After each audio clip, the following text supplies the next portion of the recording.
लड़ाई दोनों के बीच की जो है वो उलझ चुकी है और सुलझने की गुंजाइश बहुत कम है, क्योंकि विश्वास की खाई बहुत गहरी हो चुकी है। अब संकट है कि अब उपेंद्र जी कब तक पार्टी में रहते हैं, या उपेंद्र जी को नीतीश जी कितना झेलते हैं और कब तक उनको एमएस बनाए रखते हैं। हमको खतरा ये लगता है कि ऐसा नहीं कि नीतीश कुमार जी उनके खिलाफ दल बदल विरोधी कानून के तहत करवा दें। दोनों अपने अपने दरबार में एक दूसरे के खिलाफ पत्थर फेंकते रहेंगे, लेकिन किसी का कपार फूटे ये कोई नहीं चाहेगा। नीतीश जी की कोशिश है कि उनका कपार फूटे, न उनके कपार फूटे। लेकिन जो फुंसी में कहा तीर का ताड़ बनना कहते हैं ना, हम तीर का ताड़ बनना मतलब तीर था, ताड़ बन गया है। अब ताड़ बना है तो भाजपा अब इस ताड़ पे अपना लबनी टांगेगी, सत्ता कुछ मिला हमको मिल जाएगा। नमस्कार, आप देख रहे हैं आरएडी न्यूज। मैं हूं योगेश चक्रवर्ती। क्या जेडीयू में सियासी तूफान आने वाला है? एक ऐसा तूफान जिसमें सब कुछ बह जाएगा, उलट पुलट हो जाएगा, क्योंकि जेडीयू के दो बड़े नेताओं के बयान इसी ओर संकेत देते हैं। जी हां, हम बात कर रहे हैं जेडीयू संसदीय बोर्ड के अध्यक्ष उपेंद्र कुशवाहा की और मुख्यमंत्री सीएम नीतीश की। इन दोनों नेताओं की पिछले 2 दिनों में जो बयान आए हैं उस पर गौर करें तो ये साफ हो जाता है कि जेडीयू में सब कुछ सामान्य नहीं है और एक गहरी खाई खींच गई है, या यूँ कहें कि उपेंद्र कुशवाहा के खिलाफ सीएम नीतीश एक बार फिर अपने म्यान से तलवार निकाल लिए हैं और उनके सर कलम करने को तैयार हैं। हमारे साथ इसी मसले पर बात करने के लिए वीरेंद्र यादव न्यूज के संपादक वीरेंद्र यादव जी हैं। आइए उनसे हम जानते हैं, उनसे प्रतिक्रिया लेते हैं कि इन दोनों नेताओं के बयान के क्या मायने हैं, आने वाले दिनों में क्या कुछ ये बयान गुल खिलाएंगे। वीरेंद्र जी, जिस तरह से उपेंद्र कुशवाहा पहले भर्ती होते हैं दिल्ली एम्स में, रूटीन चेकअप उसको नाम दिया जाता है, फिर बीजेपी नेता मिलने जाते हैं, तमाम तरह के बयान आते हैं, फिर कुशवाहा जी पटना आते हैं, फिर उनका बयान आता है, लेकिन मुख्यमंत्री के बयान से तो तूफान ही आ गया। क्या मायने हैं इसके? आप पूरे डिटेल से समझाइए। जी, दरअसल जो दोनों लोगों का बयान है, नीतीश जी का और उपेंद्र जी का, दोनों अभी कन्फ्यूज्ड हैं कि कब तक साथ रहेंगे और कब साथ टूट जाएगा। जी। अब दोनों की दोस्ती का जो संबंध दायरा था या जो सीमा थी, अब धीरे धीरे दरकने लगी है। तो जैसे कि नीतीश जी ने कहा कि उपेंद्र जी तो किसी से मिलते रहते हैं, आते जाते रहे हैं। अगले दिन उपेंद्र जी ने कहा कि नीतीश जी भी तो मुख्यमंत्री जैसे कई बार सरकार पार्टी हटाए बनाए मिल के भाजपा के साथ में, तो ये लगा रहता है। मतलब लगा रहता है, दोनों के लिए शब्द है कि उपेंद्र जी आते लगे रहते हैं, लगा रहता है, और वही कहते हैं कि लगा रहता है कि सरकार बनाते रहते हैं भाजपा के साथ में। जो कन्फ्यूजन है दोनों के बीच में, विश्वास का संकट है कुल मिला के। नीतीश जी लगता है कि कब भाग जाएंगे उपेंद्र जी, इनको लगता है पता नहीं कब मुझे मौका मिल जाए। उस स्थिति में जो हम कह सकते हैं ये कि जो नीतीश कुमार और उपेंद्र कुशवाहा के बीच जो विश्वास कायम हुआ था 2 साल पहले, वो अब टूटने लगा है। क्योंकि उपेंद्र जी को था कि हम जब शामिल होंगे जदयू में, नीतीश में कोई बड़ा मौका देंगे, मंत्री बनाएंगे, कुछ भी देंगे, कुछ भी कर सकते हैं नीतीश, कुछ भी कर सकते हैं। लेकिन हुआ कुछ नहीं। एक सामान्य एमएलसी बना के छोड़ दिए हैं। एक संसदीय बोर्ड का चेयरमैन भी है, राष्ट्रीय संसदीय बोर्ड के, उसका कोई मतलब नहीं है, होना ना होना कोई औचित नहीं है उसका। सत्ता का जो खेल की उम्मीद से आए थे उपेंद्र कुशवाहा जी, वो मिला नहीं इनको। स्वाभाविक है कि गुस्सा तो आना जायज़ ही है, या नाराजगी स्वाभाविक है। जैसे नेता एक बीच में मुद्दा उठा कि उपेंद्र कुशवाहा ड्यूटी से बना सकते हैं, लेकिन नीतीश उसको पानी फेर दिया कि ऐसा कोई नहीं है, हमारे यहाँ कोई जगह नहीं है, जगह है तो आरजेडी के पास में है या फिर कांग्रेस के पास में है, तो वो देंगे नाम तो हम शपथ दिलवा देंगे, लेकिन उपेंद्र जी के लिए कोई स्कोप नहीं बचा हुआ है। जब दो निर्णय आता है, बयान आता है नीतीश कुमार का, तो उपेंद्र जी का तो जो उम्मीद थी वो टूट गई। उसी में कहीं बीमार पड़ जाते हैं, भर्ती होते हैं, फिर भाजपा में मिल भी आते हैं। ये सब सामान्य से घटनाक्रम है। लेकिन जो फुंसी में कहा तीर का ताड़ बनना कहते हैं ना, हम तिल का ताड़ बनना मतलब तिल ताड़ बन चुका है। जी जी वो आप सिर्फ बनना नहीं बल्कि एक मुहावरा नहीं है, यथार्थ वही हो गया है। जी जी एक मुलाकात सामान्य से थी भाजपा नेताओं की उपेंद्र कुशवाहा से, कोई बड़ी बात नहीं थी। लेकिन अब उसको वो बात बड़ी बन गई है अब।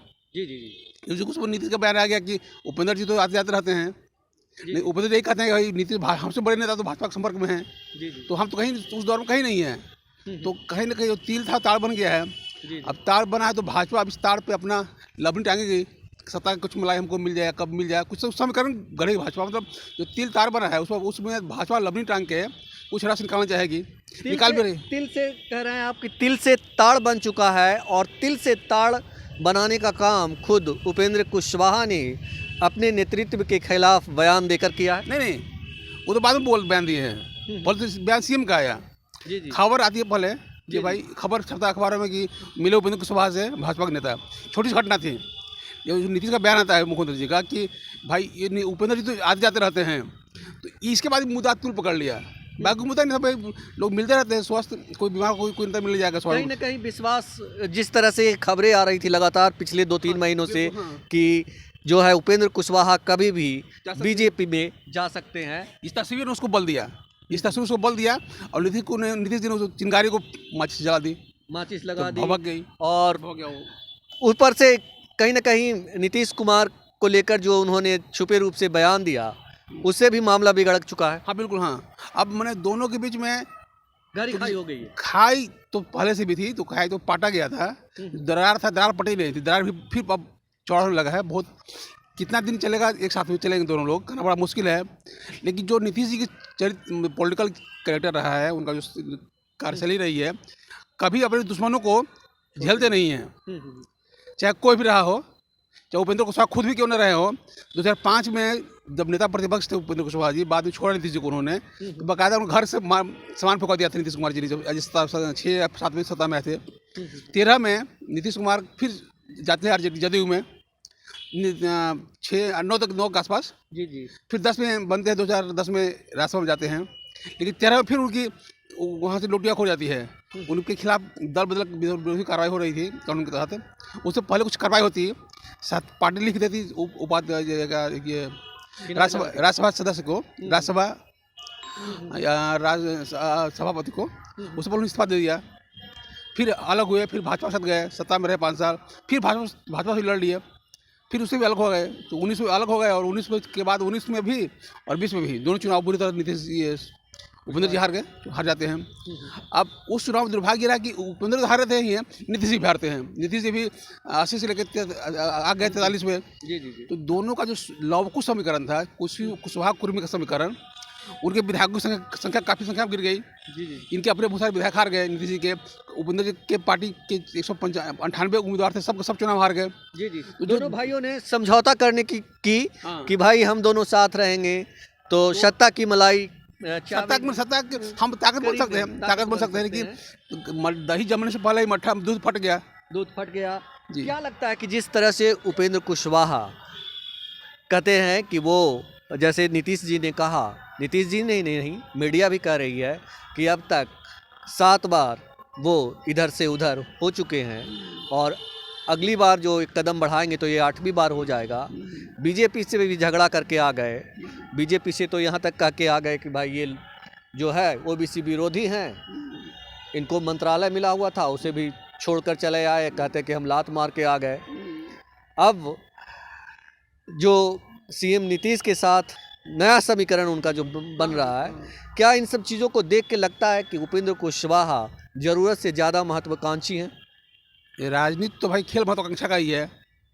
और हमें तो क्या है, आदमी पॉलिटिक्स तो खुद कहा था उन्होंने, हमको हम संत गिर करना है जी, सत्ता के लिए भी किए हैं, सत्ता चाहिए हमको, नहीं मिले तो विद्रोह भी होगा, विरोध हो भी रहा है। अब संकट है कि अब उपेंद्र जी कब तक पार्टी में रहते हैं, या उपेंद्र जी को नीतीश जी कितना झेलते हैं, और कब तक उनको एमएलसी बना रखते हैं।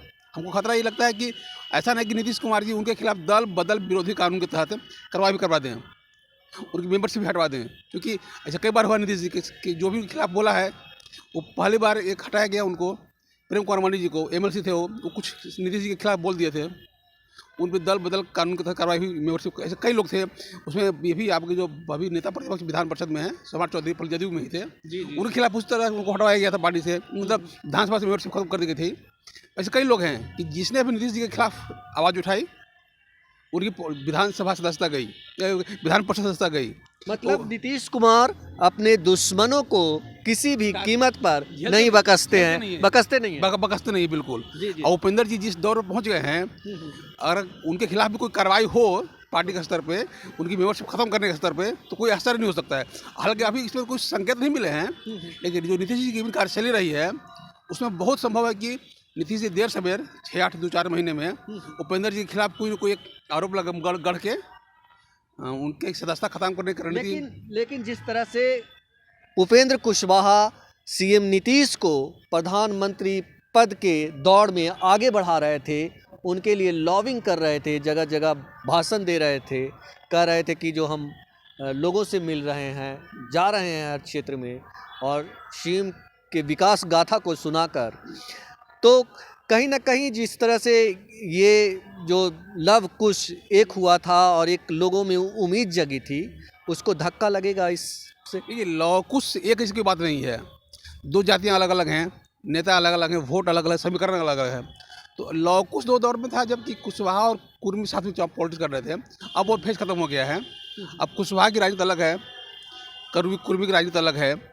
तालमेल से कोई बात नहीं कि लव कुश का कुछ समीकरण हो रहा है। अब चूँकि नीति इनको अपना जगह चाहिए था, उपेंद्र कुशवाहा जी को नीतीश जी को बढ़ा रहे थे। उन्होंने दो काम किया नीतीश जी ने। पहले कहा कि मेरा उत्तराधिकारी तेजस्वी यादव होंगे, जो अपेक्षा थी उपेंद्र जी को कि इनको तो हम ही होंगे, टूट गई। दूसरी अपेक्षा थी कि हम ड्यूटी सीएम बनेंगे, वो भी टूट गई। तो जब बड़ी उम्मीद, दो बड़ी अपेक्षाएं जब टूट जाती हों तो दर्द तो स्वाभाविक है। वही दर्द उपेंद्र जी को है, और चूँकि दर्द के रोध के प्रतिरोध नीतीश जी का दर्द चढ़ रहा है, तो वही सब सामने दिखाई पड़ रहा है धीरे धीरे। जी जी जी। आप कह रहे हैं कि लव कुश समीकरण को कोई झटका नहीं होगा, वोट बैंक पे कोई असर नहीं पड़ेगा नीतीश जी का। ये वोट बैंक नीतीश खिसकने लगा है ना। वोट बैंक का जो बेस था टूटने लगा धीरे धीरे। जो चुनाव हुए 2-3 जगह बिहार में, उसमें पता चला कि नीतीश जी के साथ वोट का बेस उस तरह का नहीं जो पहले था। और लौकुश कोई अब समीकरण बिहार में कुछ नहीं है, लौकुश टाइप का चीज़ एक समय रहा होगा, अब कुछ नहीं है। कुर्मी अलग है, कोयरी अलग है, कोयरियों को बांधने की रणनीति अलग अलग है। भाजपा में अगर मान लीजिए सम्राट चौधरी हैं, इधर कुशवाहा जी खुद को मान रहे थे, तो आलोक मेहता खुद को मान रहे हैं कि हम कुशवाहा के नेता हैं। तो उस तरह का अब कोई समीकरण एकता की बात नहीं है लव और कुश की। और सवाल ये भी उठ रहा है कि मतलब अगर कुशवाहा जेडीयू छोड़ते हैं तो क्या वो बीजेपी में जाएंगे, बीजेपी के साथ, मतलब उसमें बीजेपी पार्टी ज्वाइन करेंगे, या फिर जो उनकी पार्टी डिजॉल्व हुई थी उसको पुनर्गठित करेंगे। लेकिन नंबर एक, पार्टी को डिजॉल्व नहीं होती है। पार्टी एक बाकायदा वैधानिक प्रक्रिया है, उसका पंजीयन होता है चुनाव आयोग में, उसके बाद मान्यता मिलती है, उसके टिकट चुनाव चिन्ह मिलता है, सब कुछ मिलता है। तो उपेंद्र जी ने पार्टी का डिजॉल्व नहीं किया था, वो अपने कुनबा के साथ जदयू में शामिल हो गए थे। आज खोजिएगा आप लोकसभा मतलब डाटा चुनाव आयोग मिल जाएगा, आरएलएसपी का कोई अस्तित्व, कोई नेता उसका होगा ही। ख़त्म पार्टी नहीं हुई थी, पार्टी सर्वाइव कर रही थी, क्योंकि कागजी तो थी, जमीन भले नहीं हो, कागज पार्टी थी। अब डिजॉल्व करेंगे, नेशनल बनाएंगे, वो अलग समस्या है। या उसे उसको कहेंगे फिर हम पार्टी में अपना दुकान पर हटा दिए थे, अब टाट लगा ले रहे हैं फिर से, वो हो सकता है। लेकिन ब्रांड बदल के बाद ब्रांड हो रहेगा, कभी कुछ भी कर सकते हैं। लेकिन फिलहाल अभी कुछ तत्काल कुछ नहीं हो रहा है। दोनों अपने अपने दरबार में एक दूसरे के खिलाफ पत्थर फेंकते रहेंगे, लेकिन किसी का कपार फूटे ये कोई नहीं चाहेगा। नीतीश जी की कोशिश है कि उनका कपार फूटे, न उनके कपार फूटे, और दोनों एक दूसरे कपार बचा बचा के पत्थर मारेंगे फिलहाल तत्काल। बाद में जो तत्काल जो है सिर बचा बचा के पत्थर मारेंगे, और जो ये लड़ाई जनता के बीच हद से ज़्यादा प्रत्यक्ष ना हो, लेकिन मामला काफ़ी पेचीदा हो चुका है। लड़ाई दोनों के बीच की जो है वो उलझ चुकी है, और सुलझने की गुंजाइश बहुत कम है, क्योंकि विश्वास की खाई बहुत गहरी हो चुकी है। जी, अब बिल्कुल आपने सही कहा है कि जो मेल मिलाप की उम्मीद थी मरी नहीं है, लेकिन मरनासन है, धीरे धीरे ख़त्म हो रही है। उम्मीद अंततः ख़त्म होना ही है, समय गिनते रहिए, 1 महीना, 2 महीना, 4 दिन, 10 दिन, 15 दिन। लेकिन अब उपेंद्र कुशवाहा जी और नीतीश जी की जोड़ी, दोस्ती या राजनीतिक सौदा बहुत लंबा अब चलने वाला नहीं है। इस पर जब कि दोनों तरफ से पत्थर फेंकने का दौर शुरू हो गया है, तो उस पत्थर गर्दी में किसी का कान फूटे कबाड़ फूटे कोई तय नहीं है, लेकिन एक दूसरे को संभाल के चलाते रहे भले रहेंगे, ये छोड़ेंगे नहीं। जी जी जी। जिस तरह से उपेंद्र कुशवाहा जब बीजेपी छोड़ करके बिहार आए, बिहार में आके पार्टी अपना उन्होंने अपनी पार्टी के साथ जो भी काम किया कि भाई सड़क पर उतर करके सीएम नीतीश के खिलाफ आंदोलन किया, शिक्षा को लेकर के बहुत तमाम तरह के उन्होंने दावे किए कि हम बदलने की कोशिश कर रहे हैं बिहार की शिक्षा व्यवस्था को, और फिर उसी बीजेपी की गोद में जाकर बैठ रहे हैं, तो जनता इनके दावे और इरादे का मूल्यांकन करेगी चुनाव में? कुछ नहीं, जनता कुछ मतलब ही नहीं है। जनता चुनाव में वोट देती है 5 साल में एक बार, फिर नेता को जो भी करना करते रहते हैं। नीतीश जी भाजपा में गए, भाजपा छोड़े, उपेंद्र जी भाजपा में गए, भाजपा छोड़े, सब बनता भी करता रहता है। नीतीश जी लालू के साथ जी आए, लालू जी छोड़े, फिर लालू जी साथ में आ गए। यह कोई मतलब नहीं जनता के लिए। जनता के लिए कि हमारा जाति का विधायक कैसे बनेगा, मेरा जाति का मुख्यमंत्री कैसे बनेगा, मुखिया कैसे बनेगा, इसी का है उसका। जनता इसका कोई मतलब नहीं जनता के लिए कि कौन कहाँ आ जाए, कहाँ जा रहा है। जनता इसमें हो गई, कहते हैं उसकी हो जाए न्यूट्रल, संवेदन शून्य हो गई जनता इस मामले में। कौन कहाँ जा रहा है जाने दो, कोई मतलब नहीं है। नहीं, खबर पढ़ो, मजा लो। ऐसे कैसे हो सकता है? जाति के नाम पे कोई विधायक कैसे बन जा सकता है? जाति के नाम पे कोई सांसद कैसे बन जाएगा? कहीं ना कहीं उसका कुछ इम्पैक्ट होता होगा, उसने कुछ काम किया होगा जनता के लिए। नीतीश जी ने काफ़ी लंबे वक्त तक संघर्ष किया। काम के लिए तो वोट मिलता ही नहीं है, वोट मिलता समीकरण से। मान लीजिए कोई भूमिहार है, ठीक ना, और तो स्वाभाविक कि वर्कर भाजपा का है, तो उसके यहाँ विधायक कोई यादव है, उसका घर में कुछ भी कर रहा है घर के लिए ना, वोट देगा भाजपा को ही। काम से वोट नहीं मिलता है, वोट मिलता है संवेदना से, उत्तेजना से। तो संवेदना भड़काने में, उत्तेजना भड़काने में सफल रहेगा वो चुनाव जीतेगा। आप कह रहे हैं कि काम कोई मायने नहीं रखता, और ना ही जो है उनके इरादे क्या हैं, नेक हैं या क्या है, उससे जनता को कोई फर्क नहीं पड़ता है। लेकिन कहा यह भी जा रहा है कि जब उपेंद्र कुशवाहा जेडीयू में जाने वाले थे, उससे पहले ही इनके कुनबे, इनकी पार्टी के बड़े बड़े नेता जो है इनका साथ छोड़ करके आरजेडी का दामन थाम लिया था। पार्टी में था कौन? उपेंद्र की पार्टी में कौन लोग थे? पता है 500 कि फलना फलना पार्टी में थे उनके, जो भी छोटे बड़े कार्यकर्ता। एक व्यक्ति की पार्टी, बाकी भीड़। तो मदारी लेके आता है ना, रोड पे खुले मदारी लेके आए ना, रोड करेगा तो 50 आदमी जुटाता है, तो मदारी का अंग नहीं हो गया है। अब पार्टियाँ कोई पार्टी नहीं होती है, मदारी की भीड़ है। एक होता है उसमें मदारी डूब जाने वाला, एक होता है बंदर, वही खेल खेलता है और उठाया झोला, फिर आगे चल दिया, फिर अगले चौराहे फिर नया दुकान खोल लेगा, फिर अपना जब मजमा लगाएगा।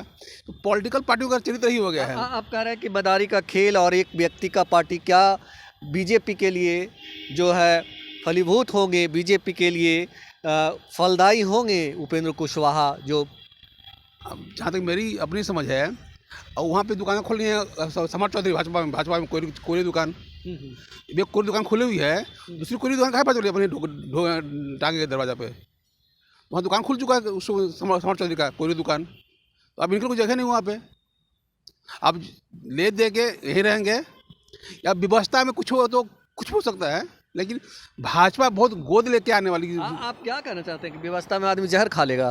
देखिए कोई मतलब नहीं, जहर कोई खत्म खाता है पॉलिटिक्स में। अब आदमी आता सत्ता में पॉलिटिक्स में जहर खाने नहीं, और सत्ता के लिए आता है, तो जहर जैसी कोई बात का कोई मतलब नहीं है यहाँ पे। जी जी, आदमी अपनी अपनी भूमिका खोजता है ना कि हम कहाँ, देखिए भाई हम पॉलिटिक्स कर रहे हैं तो हमारी जगह कहाँ सेफ मिलेगी।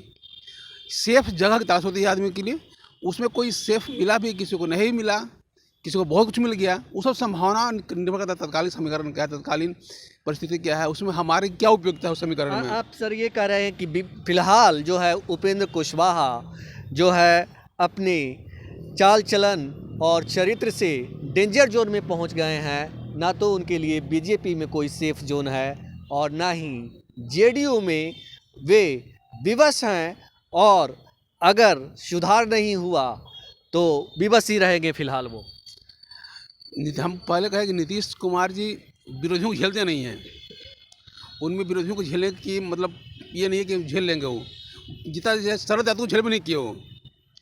उपेंद्र जी कौन खेत के मतलब ये तो अच्छी बात है कि मतलब पीठ में चाकू नहीं भोंकते हैं, कि जो भी है वो जान जाता है कि अगर हम विरोध किए तो हम गए, तो सब तो परिणाम को देखिए पॉलिटिक्स मान लेता है कि मान लीजिए कोई आदमी आरजेडी का आदमी है, लालू जी के खिलाफ बोल रहा है, जानता है कि हमारे खिलाफ कार्रवाई होना है, बोलते रहता है। भाजपा को विरोध करना है तो जैसे जो भाजपा को छोड़ना है तो देना शुरू करो भाजपा को कि भाजपा हाई है, भाजपा हो है, भाजपा पे जानता है हमको यही झलवाना ही है, करवाना ही है, तो बोलते रहता है। तो राजनीति में तो कई चीज़ें प्लान की जाती हैं, बयान भी प्लान होते हैं कि भाई हमको अपने खिलाफ कार्रवाई करवानी है, तो कुछ बोलो ताकि पार्टी हमारे खिलाफ लाठी खड़ी हो जाए, तो जो चलते रहता है। लेकिन आपने ये भी कहा कि बीजेपी के पास खुद एक कुशवाहा नेता के तौर पर सम्राट चौधरी जो हैं एक बड़े नेता हैं, अच्छे खासे उनके मतलब जनाधार बताए जाते हैं, उनका एक अपना क्षेत्र है, बेस है। तो ऐसे में उपेंद्र कुशवाहा वहाँ किस तरह अपने लिए जगह बना पाएंगे, ये उनके लिए बड़ी चुनौती होती है अगर वे बीजेपी में जाते हैं तो। लेकिन जिस तरह से उन्होंने सीएम नीतीश को निशाने पर लिया है, इससे जेडीयू में भी उनका आधार बहुत मजबूत नहीं होने जा रहा। भले ही सीएम नीतीश कार्रवाई करें या ना करें, लेकिन भरोसा तो नहीं है उन पर, उनको भरोसा नहीं है। हाँ, अब नीतीश जी या जदयू के लिए एक एमएलसी हैं उपेंद्र जी हैं, कोई दिक्कत नहीं है, लेकिन भरोसेमंद नहीं है। बस अब भरोसेमंद नहीं है नीतीश जी के लिए उपेंद्र जी।